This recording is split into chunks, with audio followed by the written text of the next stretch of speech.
এতক্ষণে তোমরা অনেকেই অনুমান করে ফেলেছো যে আজকে কি রেসিপিটা নিয়ে এসেছি। হ্যাঁ, যা ভাবছো তাই সত্যি।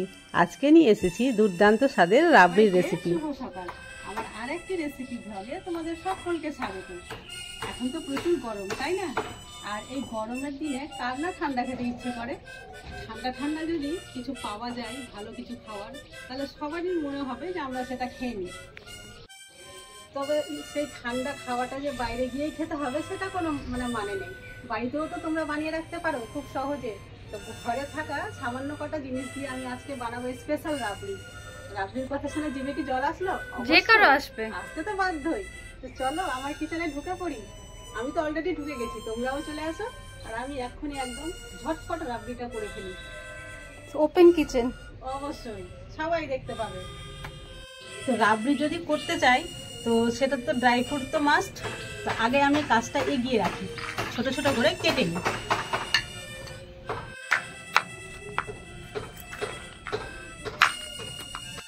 ড্রাই ফ্রুটগুলোর মধ্যে নিয়েছি আমি কাজু, পেস্তা আর কিশমিশ। তোমরা তোমাদের ইচ্ছা মতো যে কোনো ড্রাই ফ্রুট এখানে ইউজ করতে পারো। তো পেস্তাটা অবশ্যই দিও, কারণ পেস্তার কালারটা খুব সুন্দর লাগে দেখতে। একটু কাটতে তো সময় লাগবে, কাজুগুলো সব উড়ে উড়ে পালিয়ে যাচ্ছে, ওদের মন নাই মনে হয় এই রাবড়িতে পড়ার জন্য। রাবড়ির পিছনে পড়তেই চাই না ওরা। দেখো এইভাবে আমি ছোট ছোট করে কাটলাম, খুব বেশি ছোটও করিনি, বেশি ছোট করলে আবার ভালো লাগবে না। দেখতেই পাচ্ছ একটু মাঝারি, হ্যাঁ মাঝারি সাইজের করেছি, দেখতেও ভালো লাগে আর খেতেও যাতে ভালো লাগে। এটা কি? এটা টোস্ট নিয়েছি আমি, এখান থেকে কয়েক পিস টোস্ট খুব ভালো করে এখানে মিক্সার গ্রাইন্ডারে গ্রাইন্ড করবো। তোমরা যদি টোস্ট না দাও সেখানে তোমরা পাউরুটি ইউজ করতে পারো। পাউটা খুব ভালোভাবে গ্রাইন্ড করে নেব আমি। যদি হাতের কাছে টোস্ট না থাকে তাহলে তোমরা পাউরুটিটা ইউজ করতে পারো, স্বাদের কোনো তারতম্য হবে না। এটা শুধু দিচ্ছি রাবড়ির ঘনত্বটা খুব সুন্দর হবে, আর খাওয়ার সময় বুঝতেই পারা যাবে না যে এর মধ্যে আমি টোস্ট ইউজ করেছি বা পাউরুটি ইউজ করেছি। দেখো টোস্টগুলো খুব সুন্দরভাবে গ্রাইন্ড করা হয়ে গেছে, আর এই রকমই হবে, যে হাতেও দেখিয়ে দিলাম তোমাদের। এবার আমি পরের প্রসেসে বালি বালি বালি বললে খারাপ লাগবে, বালি না, এই যে বিস্কুটের গুঁড়োগুলো যেরকম হয় না এইরকম, মানে ছাতুর মতো হয়ে গেছে অনেকটাই। আচ্ছা, তো এর পরের প্রসেসে এগোনো যাক। এখানে কাস্টার্ড পাউডার একটু গুলে নিতে হবে। আমি এখানে দুধ নিইনি, কিন্তু জল নিয়েছি, কারণ দুধটা আগে থেকে গাঢ় করা রয়েছে, আবার শুকনো দুধও দিতে হবে। তো জলেই আমি কাস্টার্ড পাউডার এই যে 2 চামচ গুলে নেব। মাছিটা খুব ডিস্টার্ব করছে। আর এর কালারটা দেখছো একেবারে হলুদ হয়ে যাচ্ছে। তো রাবড়ির আসল কালারটা এখান থেকেই পাওয়া যাবে, কিন্তু রাবড়ি যে একটু হালকা হলুদ হলুদ ভাব থাকে, আর এক্সট্রা কোনো কালার দিতে হবে না। আমি এখানে খালি সসপ্যান দিয়েছি, ঠিক আছে। এবার দিয়ে দিচ্ছি চিনি। খালি সসপ্যানে চিনি এই জন্যই দিচ্ছি হালকা একটু ক্যারামেল করব, খুব বেশি নয়।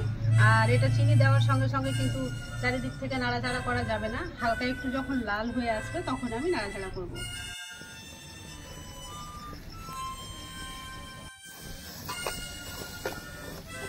এই যে দেখো সাইডগুলো হালকা লাল হচ্ছে, এই যে। এবার আমি এর মধ্যে দুধ দিয়ে দেবো। আগে থেকে জাল করে রাখা দুধ ছিল, দিয়ে দিচ্ছি, নাহলে আবার তেতো হয়ে যাবে।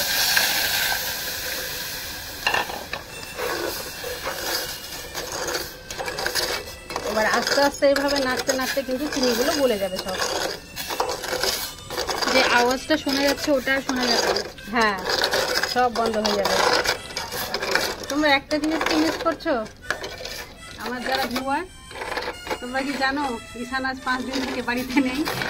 প্রতিদিন শুটের সময় ও থাকবেই, ক্যামেরার সামনে না এলেও ক্যামেরা পেছনে থাকবে। আর তোমরা কিন্তু ওকে প্রত্যেক ভিডিওতে একবার না একবার দেখতে পাবেই। দুধটা দেখো ফুটে উঠেছে।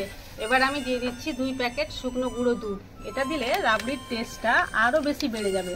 আর আমরা চাই যে রাবড়ি খুব যত বেশি টেস্টি হবে আর ঠান্ডা হবে ততই বেশি ভালো লাগবে খেতে।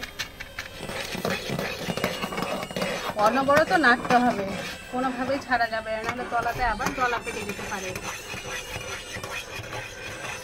এবার যে টোস্টের গুঁড়ো করে রেখেছিলাম সেটা কিন্তু দিয়ে দিলাম। দেওয়ার পরে আবারও নাড়তে হবে। একটু পরেই কিন্তু দিয়ে দেবো আমি কাস্টার্ড পাউডারটা। ফ্লেম প্রচণ্ড হাই হয়ে গেছে, কোনোভাবে আমি কন্ট্রোল করতে পারছি না, তাই আর কি এত উঁচুতে উঠিয়ে রেখেছি। তো তুমি কি বলতে চাইছো ভিউয়ার্সদেরকে, যে ফ্লেমটা একটু কম করে রাখতে? রেখে তাহলে করতে হবে এটা। আমাদের এই গ্যাস স্টোভে কিন্তু ফ্লেম করার ব্যাপারটা একটু প্রবলেমেটিক আছে। তোমাদেরকে তো আগেই বললাম যে গ্যাসের ফ্লেম অনেক হাই হয়ে গেছে, তাই আমি নিচে নামিয়ে নিলাম। আর এই কাস্টার্ড পাউডারটা এর সঙ্গে দিয়ে দেবো। তো দেওয়ার আগে একটু এভাবে নাড়িয়ে নিতে হবে, নাহলে একটুতেই কিন্তু তলাতে আবার বসে থাকে। এই যে এটা একটু দেবো আস্তে আস্তে, আর আস্তে আস্তে এইভাবে আমি নিয়ে নেবো।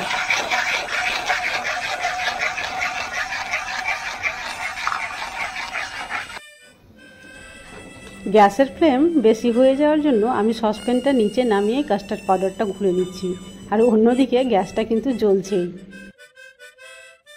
কেটে রাখা ড্রাই ফ্রুটসগুলোর মধ্যে অর্ধেকটা পরিমাণ আমি দিয়ে দিলাম সসপ্যানে, আর অর্ধেকটা রাখলাম গার্নিশের জন্য। দেখো কত সুন্দরভাবে রাবড়ি তৈরি হয়ে গেছে, আর কতটা এর থিকনেসটা দেখো, দেখে বুঝতে পারছো কতটা ঠিক হয়েছে। এবার একে আমি একটা মাটির ভাঁড়ে সেট করে দেবো, আর তারপরে রেখে দেবো ফ্রিজে। মাটির ভাঁড় না থাকলে না হয় না, আবার জমে না ব্যাপারটা, রাবড়ি রাবড়ি ভাবটা লাগে না, না? কারণ আমরা সাধারণত দোকান থেকে যখন কিনি আইসক্রিম বা রাবড়ি, মাটির ভাঁড়েই পেয়ে থাকি। একদম। এই রাবড়ির জন্য মাটির ভাঁড়টা খুব কষ্ট করে ম্যানেজ করেছি। মাটির ভাঁড় কিন্তু সাধারণত পাওয়া যায় না আমাদের এদিকে। হ্যাঁ, রাবড়ি করার সময় আমি ভাবতেও পারিনি যে এই মাটির ভাঁড় যত বড় ততটাই রাবড়ি হবে। আমি ভেবেছিলাম হয়তো একটু আধটু বেশি হতে পারে, তাহলে অন্য কোনো পাত্রে জমিয়ে নেব, কিন্তু দেখছি না, আর অন্য পাত্রের প্রয়োজন পড়লো না। এই ছোট্ট মাটির ভাঁড়েই সবগুলো রাবড়ি এঁটে গেছে। এবার দেখো আর আসল লুক। দেখো রাবড়ি কত সুন্দরভাবে সেট হয়েছে। এখনই যদি এটা উল্টিয়ে দিই তো কোনোভাবেই পড়বে না। দেখো ফ্রিজে ভরার আগেই কিন্তু। আর শুধু এর উপরে শুধু গার্নিশ করতে হবে। তো ড্রাই ফ্রুটটা আমি দিয়ে দিচ্ছি।